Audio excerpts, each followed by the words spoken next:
afternoon, everybody. I am your host, Zaylen Harrell, and I want to thank you guys so much for tuning in yet another week to a new, fresh episode of the Word With Zay podcast. I know last week, guys, um, we did a little flashback Friday. I re-uploaded episode one as our flashback Friday episode because I needed a break, guys. I, we were on episode 22 last week. I'm gonna label this episode as episode 22 though, because of that being a flashback episode. I really won't use that as a episode, but this is episode 22, and I needed a break. I needed to breathe. I needed a breather. So I just said I would do a flashback Friday episode. I re-uploaded episode one, and just to think about it, guys, we started on January the 3rd, I believe it was. I believe our first episode release was January 3rd. We are now 4 days into June. So think about that. January, February, March, April, May, June. This has been literally yesterday made 6 months ago. Dog. Yeah, 6 months ago that we released this podcast. And I am so grateful to all of you for your love and your support, and to your dedication to listening and tuning in weekly. And I hope that we continue to have listeners, and I hope that you guys continue to tune in weekly. But with that being said, today is True Crime Day. This week's story is it's wild, and the crazy part is my mama told me. She was like, "You should watch it," because I was scrolling through Netflix trying to find a true crime story to watch. Because, like I told y'all before, I'm not into true crime stuff. There's very few that I watch, like the Jeffrey Dahmer. Negative. I can't. It makes my skin crawl. I can't. See, my brother was trying to be funny a couple weeks ago because he knows I don't like stuff like that, so he turned it on the TV anyway. And nah, it was not it was not for me. So I know why it ain't meant for me to watch that. But I think I'm gonna try to look into the Menendez brothers story. I'm gonna try, but I don't know. But this story here, the Watts family, this story, the murder of Shanann, they they called her Shanann. I thought it was Shanann because of the way it's spelled. It's literally spelled Shanann. There's no O in the name, but it's Shanann from what they said on the documentary. The murder of Shanann Watts. It happened back in 2018, and the start of it was August 13th, 2018. And y'all, this story is wild. And it all stems back to that particular day. Shanann's best friend dropped her off. I believe it was at 2 a.m. It was either 1:45 a.m. or 2 a.m. And her friend said that she never heard from her for the remainder of the day. So her best friend dropped her off. Shanann was dropped off at home between 1:45 a.m. and 2 a.m. That's like right after the crack of dawn. And her best friend never heard from her again for the remainder of that day. That's insane. And the friend started becoming worried. She was becoming worried, and so she called the police, and they showed up to the house to do a wellness check. And whenever the police pulled up, they showed her husband, Shanann's husband, Chris Watts, running running towards the house. And just his demeanor, his body language, the way that he was speaking, it gave off red flags, like right off the bat, man.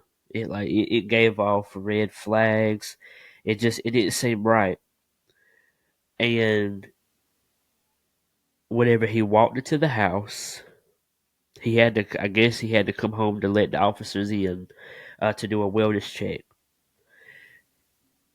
Whenever he walked into the house, he says that their two daughters, ages 3 and 4, blankies, were gone along with Shanann.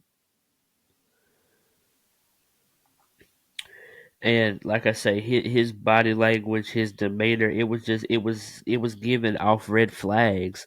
And even his best friend stated, and I'm gonna say this word for word, he's not acting right at all. He's never fidgety. He's never rocking back and forth. And if you look, and this is whenever he says, if you look, they walked over to his TV, and you could see, because they had a lot of footage in this documentary on the officers. I'm guessing it's vest cams or something like that. So they had a lot of raw, real, uncut footage on there in the documentary.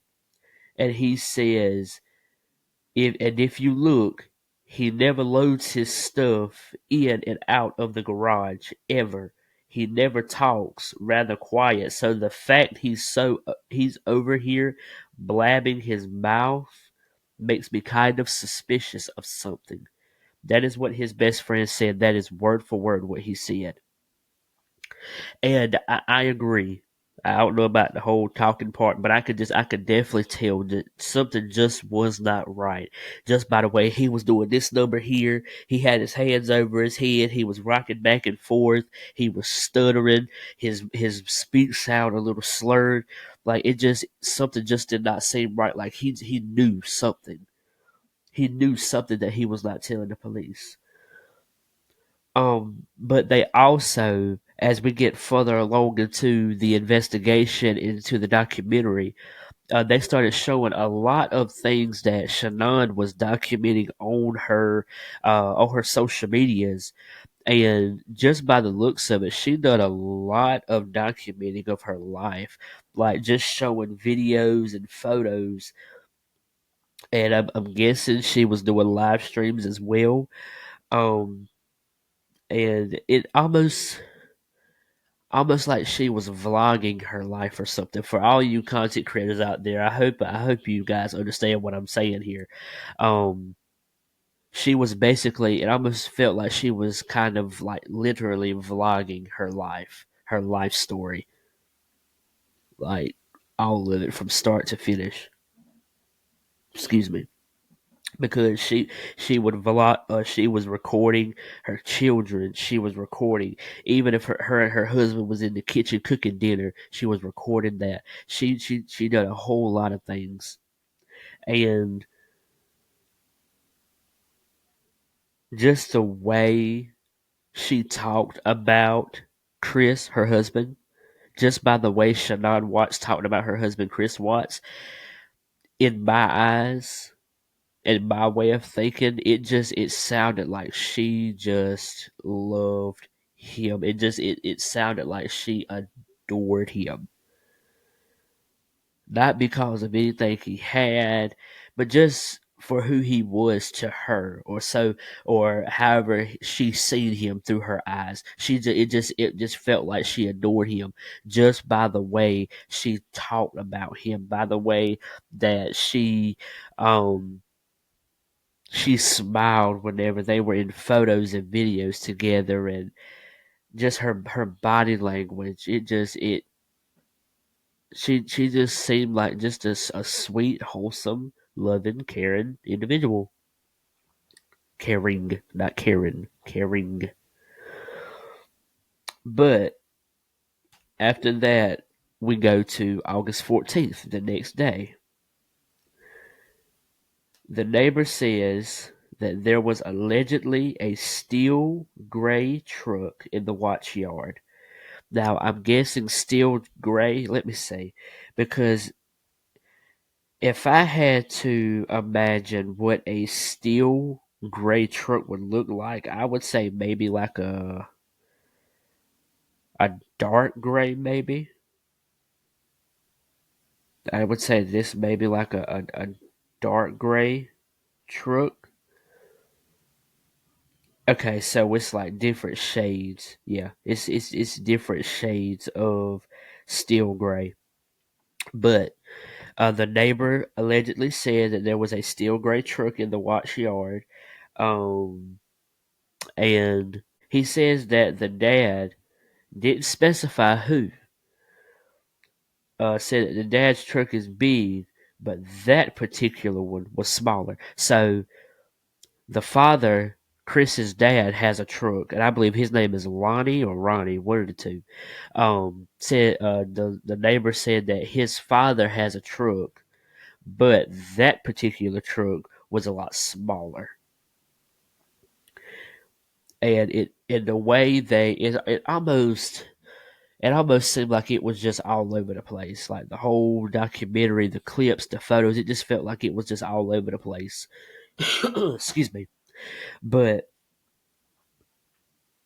it panned over into the Watts' house, and the canines were in there, the detectives were in there, and just them looking around, whenever it panned over to the detective inside of a room, I don't know if I would call it a pantry, if I would just call it just a regular closet, but it had like shelves. It almost it almost looked like they might have had school supplies in there, just by the way it looked in that particular part of the room. It looked like it might have been school supplies or something in that closet. Excuse me, but the detective says that the house looked allegedly too immaculate, like like like too clean to be normal. So my guess is that he used maybe Clorox, because I don't, to my knowledge, they didn't mention anything about a smell or anything like that. They just said that the house was just too immaculate to be normal, like it was just too clean. Like there's just no way, like this dude is covering up something. Like there's just no way this house is too clean. Like it's not normal. But Chris did say, whenever the detectives were questioning him, he did say that he and his wife had an emotional conversation before she went allegedly missing. Hey, listen here. I told y'all one time now. Go ahead, subscribe to their YouTube. APINC Media. I told you. Go ahead, follow. 5-star rate. Not one, not two, not three, not four. Five. 5-star rate. I got 5 on it. Yeah, that. 5-star rate. Wherever you get your pods, Apple Podcasts, Spotify, iHeartRadio, Amazon Music. You got 4 options, plus YouTube, so you got 5 on it. Subscribe to one of them. Do it now. Go, as a matter of fact, subscribe to all of them at 5-star rate. And it's just crazy how that went down. And it's just, I'm telling you, just his body language, just his body language itself, just it gave off red flags to me. Maybe not to you, but to me, it gave off red flags. And at first,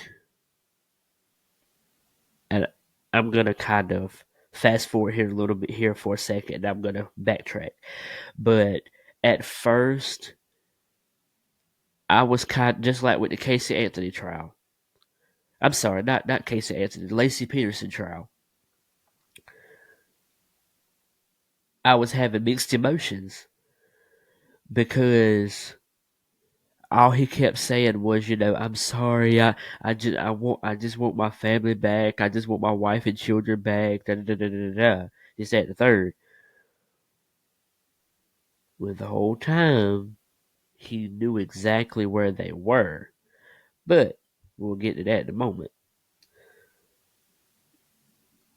But they traveled, Shanann, Chris, and their two children, Cece and Bella. They were all supposed to travel to North Carolina, but Shanann, Bella, and Cece, they traveled, just those three, to North Carolina to see their family. They were supposed to go to see their family for 6 weeks, but Chris were supposed to go down there at the end of July. If that don't give you red flags, I don't know what will. Because number one, why would you allow your wife, pregnant wife at that, and your two children, little children, ages 3 and 4, to get on a plane by themselves? That just does not sit right with me. Like, why would you allow your pregnant wife and your two kids to get on a plane by themselves while he stayed back in Colorado? Because that's where they lived, in Colorado. But yeah, we're gonna move on because that just don't sit right with me. But Shannon's friend Nicole Atkinson states that either the second or third week of Shanann being in North Carolina, she and Chris's mom got into a fight, which is Shanann's mother-in-law. They got into a fight because the mother-in-law brought ice cream to the house for Cece and Bella. But for some odd reason, everything that was in that ice cream, Cece, and let me make sure I'm saying this right. Yes, Cece was allegedly allergic to. So let me ask you this. What if Chris's mom was in it with Chris? You know, what if she was in it? You know, what if she was a part of the whole thing? Because you can't tell me this was a premeditated murder. You can't tell me any different. This was a premeditated murder. And I wonder, because there's just no way Cece's grandmother, Chris's mother, Shanann's mother-in-law, there's just no way she didn't know that that baby was had um allergies, and I wonder if it was like a nut allergy or something, but I don't know. There's just no way she didn't know that baby was allergic to stuff, and it's just I find it pretty odd that she would bring them ice cream that she knows they will eat because children love ice cream. I've never seen a child that did not love ice cream. So she brought the ice cream to the house, but everything that was in it, Cece was allergic to. I'm gonna let that marinate for a second. Okay, seconds up. I just and plus we find out later on in the documentary that Chris's parents did not like Shanann.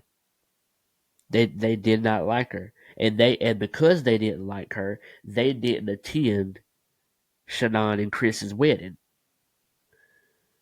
So I find it so odd that she would just get that every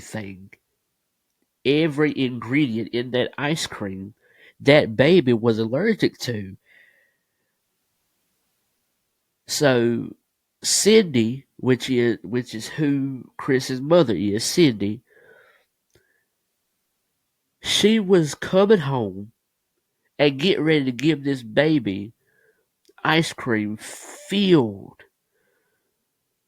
with ingredients that Cece is allergic to. So what if Shanann would have not caught it in time and would have given that ice cream to Cece and possibly killed her? There's so many questions, guys, that could be asked in that particular part. Was Cindy with Chris, helping a part of this whole premeditated murder? Was she a part of the planning? Because there's just no way she did not know that baby had allergies, that she was allergic to different ingredients in ice cream. And then you just mysteriously show up to the house. And I'm sorry because I know I've said that multiple times, but I just cannot get over the fact that she just showed up to the house with ice cream and everything in it that baby was allergic to. So you can't help but wonder, was she a part of this plan? Because there's just no way, and it had to be been a plan. Chris planned that because ain't no way you just automatically say, okay, let me go choke my wife out, and then let me go bury her, and then let me go suffocate my kids and put them in oil tanks. There's just no way that was planned out. He premeditated that. So that's why I say, and I want you guys to answer this. I want to hear what you guys have to say. Do you think that Chris's mother was a part of this plan? I hope to hear your responses. This is Pastor P. Willie here, saying follow, 5-star rate and review, wherever you get your pods, hallelujah. Word With Zay podcast, hallelujah. Thank you, Jesus. Go ahead, 5-star rate, follow and review, wherever you get your pods. The Word With Zay podcast. This is Pastor P. Willie here saying, subscribe to the podcast. Hallelujah. Thank you, Jesus. While Shannon and the kids were in North Carolina, she FaceTimed Chris. Mind you now, Chris is still in Colorado. For some odd reason, he had to stay back and not come until the end of July. Okay. But while he was down there, he didn't call to check on his wife. He didn't call to check on his children. Nothing. And they showed it. They showed like live phone calls of Shanann calling him. And I believe it was 2 or 3 missed FaceTime calls. And I often wonder if she had an inkling that something wasn't right, and that's why she was FaceTime. Because you know, with FaceTime, you can see everything, but if you call them, you can't see that. You can just hear. So I wonder if she was FaceTiming him to see his surroundings, to see where he was, because she had a feeling that something was not right, that he was doing something he had no business doing. But for some odd reason, he started working out. And they showed his little gym setup or whatever it was. He had a cardio machine. He had a bench press set up. He had dumbbells. He had all of that. And the detective even said, whenever the detective sat him down to speak with Chris, he even said, you know, I looked at pictures from your wedding, and now you're fit. You've lost weight, you've got muscle, and a lot of times men do that because it's somebody else. It's somebody they're talking to on the side. But he swore up and down that he was not cheating on his wife. He said he was not cheating on his wife. He wasn't talking to nobody else. He was not having any kind of sexual intercourse with any other females. That he was basically saying that he was faithful and loyal to his wife. But we find out different, and we'll get to that in a minute. But his response to Shanann on why he wasn't answering the FaceTime calls was because the calls were allegedly going to his work phone. Now, maybe I I don't work, so well, I don't work. I'm 8 7 to 5, 8 to 5, whatever you want to call it. I don't work that kind of job, so I don't have to have a work phone. So I don't know. Maybe it was not an iPhone. Maybe it was a flip phone. I don't know. I've never known for anybody to have a work phone that was an iPhone. That's just me. But it may be something different. Technology may have changed in the work fields. I don't know. But that was his excuse for why he was not responding to the FaceTime calls. Is because the phone calls were allegedly going to his work phone. And she texted him back. She responded to him back saying verbatim, "Forget the calls. You have you have not called to talk to the kids the whole time you've been by yourself." Now don't forget now, I told you guys, Shanann and the two kids, they went to North Carolina to see family. They were up there for 6 weeks. They were in North Carolina for 6 weeks.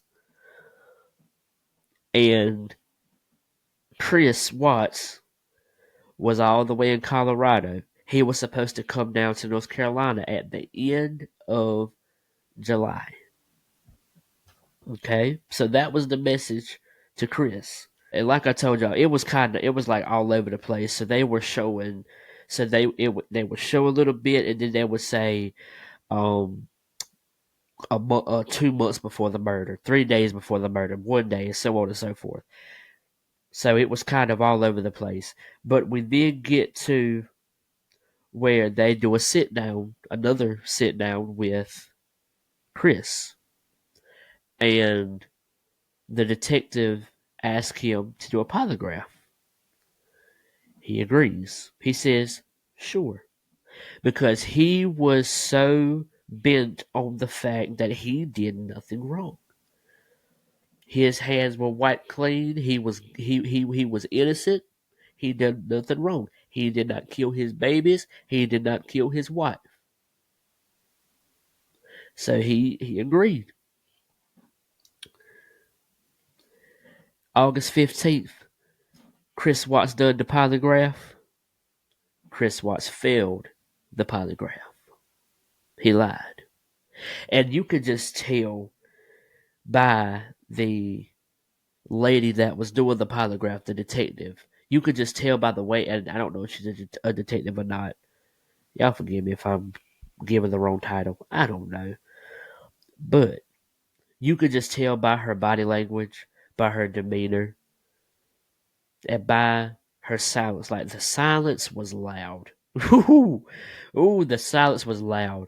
And you could just tell by the way she was acting that he didn't pass the polygraph test. You could just tell if he failed the polygraph. And then they showed this part here.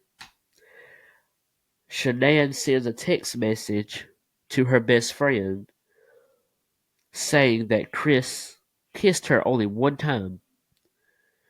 Chris only kissed her one time, and that was whenever she and the kids were meeting him at the airport. She said that Chris only kissed her one time.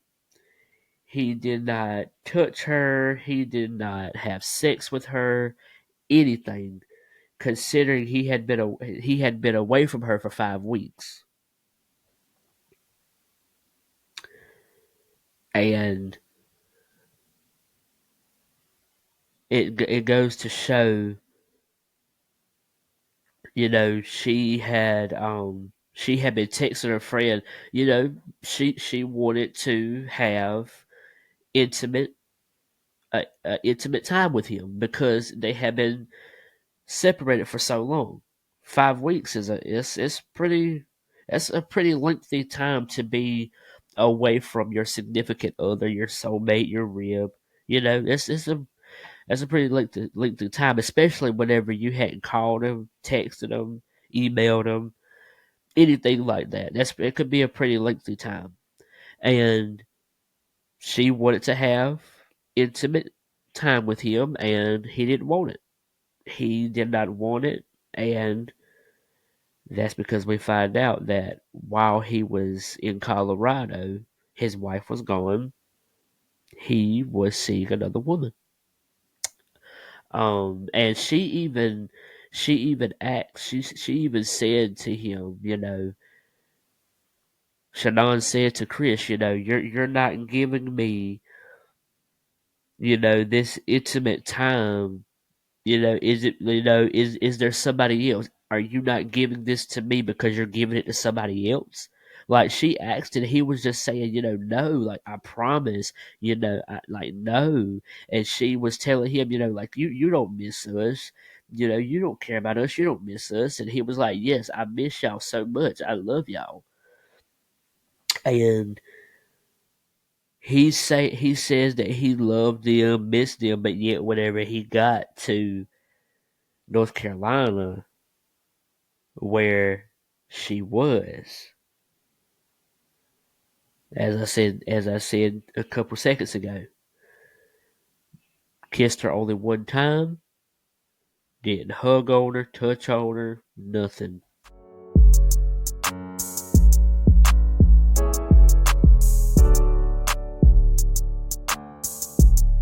So let's rewind back to the interrogation, because like I said, they were showing a little bit of the interrogation, and then they would show other clips and pictures and stuff.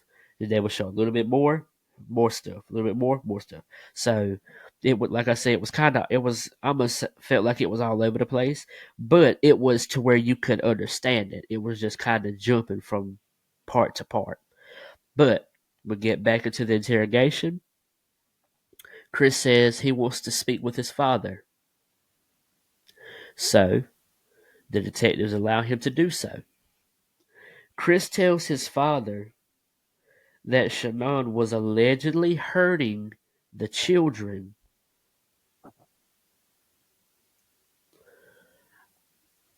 There's just I I can't, just by the way she posted him, by the way she posted the children on her social media, I just don't see that happening. I just I can't believe it. There's nothing in me. There's nothing in my gut or in my mind telling me that was the truth, because I don't see that happening. There's no way. Although there's always there's always three sides to a story. There's your side, someone else's side, and then there's the truth. Although there's always three parts to a story, I just do not believe. I can't believe it. And y'all may feel different. I would love to hear your. I would love to hear what you have to say. I would love to hear your feedback on this because I do not see that happening. But he says that Shanann was allegedly hurting the children, choking them, and he said that they choked both of them. That she choked both of them to death. That is what Chris told his father, and said that whenever he looked, both of the children were blue, and he freaked out,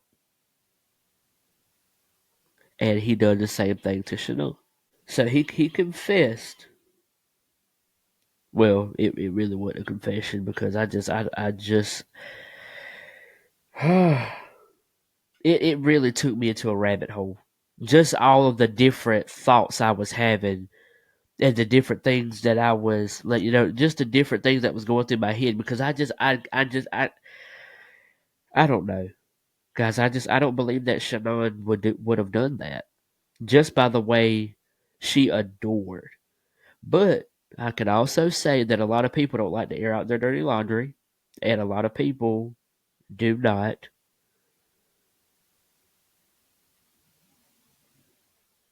Like there's always a different side of people. You don't always see what's going on in someone's life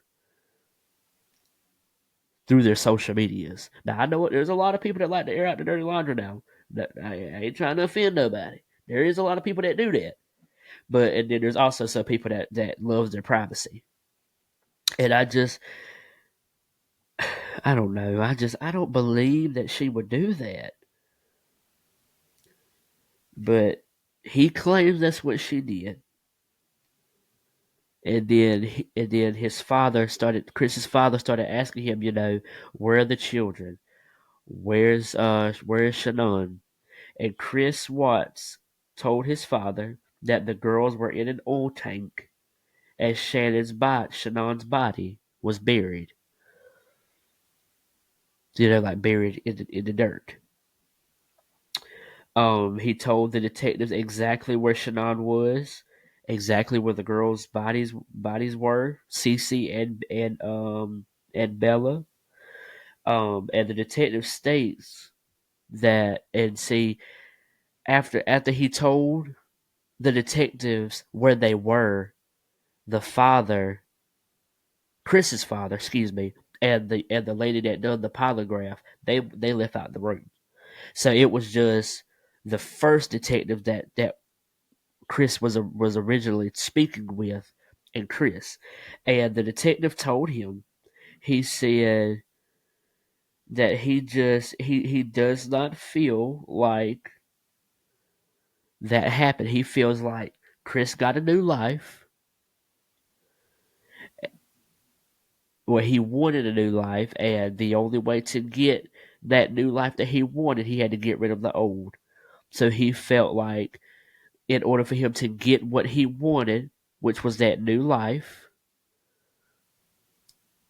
because he had started working out, losing weight, becoming muscular, started talking with this other female. And so because he wanted that to be his life, he decided to take out his old life, which were his two children, his wife, and his unborn child. Because as I told y'all before, she was pregnant. Shanann was pregnant with their soon to come baby. And that is what the detective told Chris, that he felt like he was ready for a new life, and the only way for him to get to that new life was he felt like he needed to take out the old life. And that's basically what he done. And the detective said that he felt like Chris killed the two children, and then whenever Shanann got home, he killed her. Now, he tells, I'm sorry, they didn't show where he told them, but according to what the detective said, he told them that Shanann's body was in the back of that truck on the floor, in the floorboard, excuse me, and the children were asking, what's wrong with mommy? Is mommy okay? And all Chris told them allegedly was that she was okay. So he took her dead body, buried her in the dirt, and then he took Bella and Cece. I believe he said it was like an hour and a half away from where Shanann was, from where Shanann's body was. Um, said that Cece was first. No, Bella was first. Excuse me. Said that Bella was first, and said that he put the pink the pink blanket over her head, and I guess he may have like held it over her head like tight until she suffocated. And they asked him, was she kicking? Was she trying to escape? And he said no, not really. And Cece was asking him, like, Daddy, what happened to Bella? What happened to Bella? Where is she? What happened to her? And then here comes Cece. Now I can't remember how. I My guess is that he killed her the same way, with the suffocating. But I know they found both of their bodies in that oil tank, and Chris pled guilty to all 9 counts of murder. First degree murder of Shanann, Bella, and Celeste. I believe that's how you say her name, Celeste Watts. That was CC. He pled guilty to unlawful termination of pregnancy of their unborn baby, Nico Watts. 3 counts of unlawful tampering with a deceased human body. So, yeah, he pled guilty to all 9 counts. Excuse me. But they did say that he would not face the death penalty. Y'all. And that's all the information I have for you. Y'all. Ooh, that case, I believe, is the wildest case I've ever watched. Because so far I've watched the Casey Anthony trial, and I've watched the Lacey Peterson trial. And now I've watched the Chris Watts trial. Between all three of those, Chris Watts' trial is insane. Like, how could you even sleep at night knowing that you killed your wife, your unborn child, and your 2 children? And just by looking at videos and photos, Bella and Cece, they look like the 2 happiest little girls I've ever seen in my life. And I just, I wish that I could go and find Chris and just do a brain test. Because I wish they could have done some kind of brain test on him, because I would love to have seen where his brain was in that moment. And he claims he don't know why he done that. He don't know why he killed him. He don't know why he covered he covered his wife's body up in a sheet and buried her. He don't know why he suffocated his children and put them in a doggone oil tank. He mysteriously just does not know why.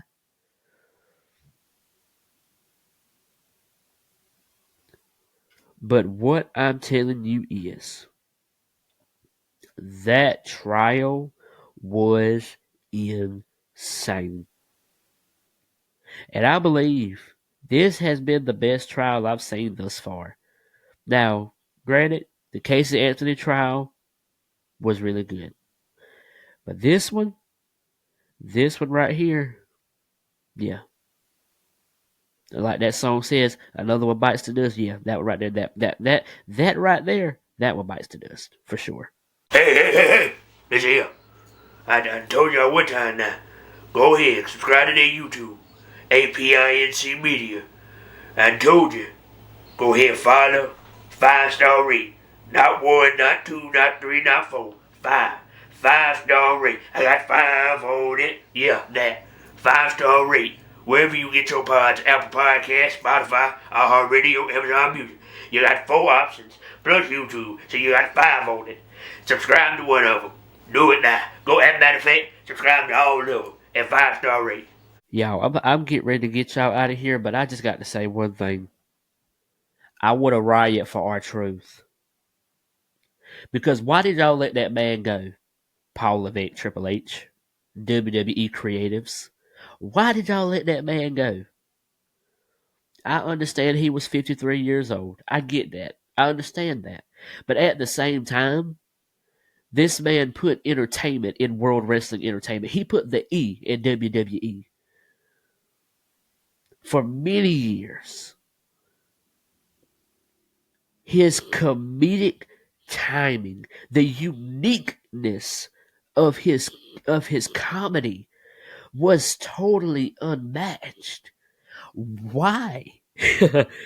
Why would y'all let him go? And I hope, and for what I was watching a podcast the other day, and they were talking about that. They were talking about R-Truth being released from WWE, and they were just saying how it was a hashtag that was trending on social media. I believe it was on Twitter, which is now called X. Um, I believe he said it was hashtag bring R-Truth back to WWE, something along the lines of that. And it was trending #1. So I hope that Paul Levesque hears the fans. I hope that he hears that he reads the tweets, that he sees the trending hashtags, and brings back R-Truth. But I also seen where Gunther and the Miz they allegedly took everything out of their bios on Twitter concerning the WWE off of their page concerning the WWE. So I don't know what's going to happen there. But they also released Carlito as well. And I understand why they would release Carlito because Carlito won't do nothing. He was just he was just standing behind the Judgment Day, throwing an apple up in the air. That's literally all he done. He was never in a match.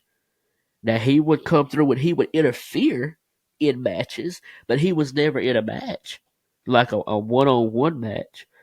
They really wasted Carlito, and I mean that with the utmost respect. The WWE wasted Carlito, and it's crazy how they would let somebody so unique, someone with such a bright and loud personality as R-Truth, as Ron the Truth Killings. It's just it's insane to me how they would let someone like him go. But I can honestly say I had a feeling that after his match with John Cena, he was getting ready to. He was either. I thought that he was going to retire on his own terms. I did not see them releasing him. I thought that because of his age, though he does not look 53. He does not look 53 at all whatsoever. But I honestly thought that because of his age, And because they have not been really using him like that lately, except for doing backstage segments with Jimmy Uso. That's really all they've been doing with R-Truth here lately. Before his match with John Cena, but I thought that after that match he was gonna possibly hang up the boots, but I did not see that they would let him go. I did not see that coming, so that was definitely a um an off guard shot for me because I did not see that coming. That was definitely a shock. Um, and even with the stuff with Miz and Gunther, I don't see them letting Gunther go. I don't because he's currently in a storyline right now. It's not a strong storyline at the moment, but he is supposed to be going against Jay Uso, possibly going against Jay Uso this Monday night after Money in the Bank Saturday night. He is supposed to go against Jay Uso at another shot um, at the World Heavyweight Championship. And before I got on this recording, I seen where somebody had posted a clip of where Jay Uso got curb stomped and turned every way but loose. And they said that Jay Uso was losing to Gunther. This is a message to Triple H and every person that is in the WWE, writer, director, producer, content editor, whoever you are.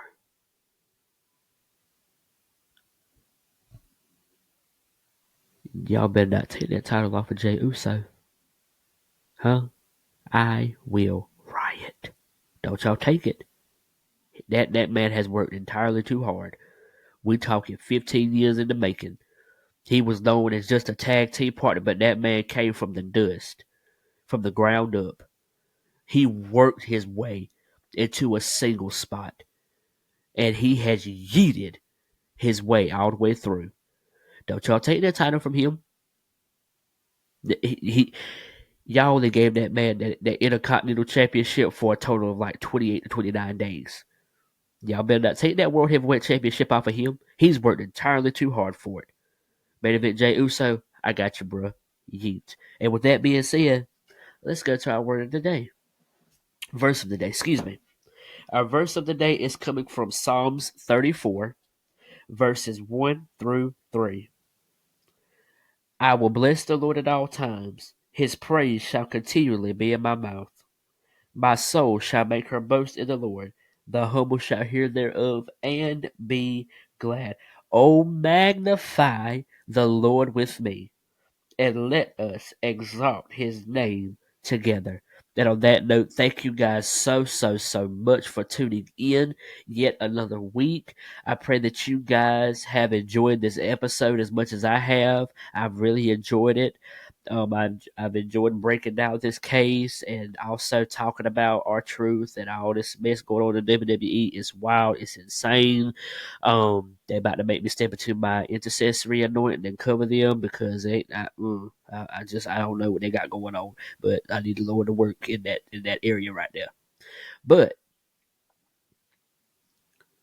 y'all continue to tune in because it's get like how the kids said it don't know how to that can't really talk right. Well, not really talk right, but the kids that's learning how to talk. Let's put it that way. That sounds a little better. That they're learning how to grow into their grammar. It's getting gooder and gooder. The podcast is getting gooder and gooder. And as y'all know, August 2nd, if the Lord's will, Suplex Radio will debut August 2nd. I'm sorry, no, August 3rd, because we're going to do an episode of August 2nd, and that's going to be released to August 3rd. And then August 3rd's episode will be released to August 4th. So y'all get ready for that. Suplex Radio is getting ready to debut in August. So I hope you guys are ready. Y'all make sure that y'all continue to tune in to the Word With Zay podcast because that's not going anywhere if it's in the Lord's will. I plan to continue to let this podcast continue to grow, continue to, put out episodes weekly, plus Suplex Radio, plus comedy sketches. So y'all just keep a brother in prayer. Pray for my strength, please. Please pray for my strength, because I'm gonna need it. But I know the Lord's gonna see me through. He didn't give me this vision for nothing, and I know that whatever He takes me to, He's gonna lead me through it, and He's gonna give me the strength to do whatever He's called me to do. Amen. So y'all make sure that you guys continue to tune in weekly. Apple Podcasts, Spotify, iHeartRadio, Amazon Music. Make sure that y'all continue to subscribe to our YouTube channel, a.p.inc.media. Make sure that y'all continue to hit that subscribe button, turn on those post notifications, so that way you can be notified every time that we post. As y'all know, podcast episodes are released on Fridays. Comedy sketches are released throughout the week. Y'all, please forgive me. I know I've been a little slow and slack with that, but I'm trying to get.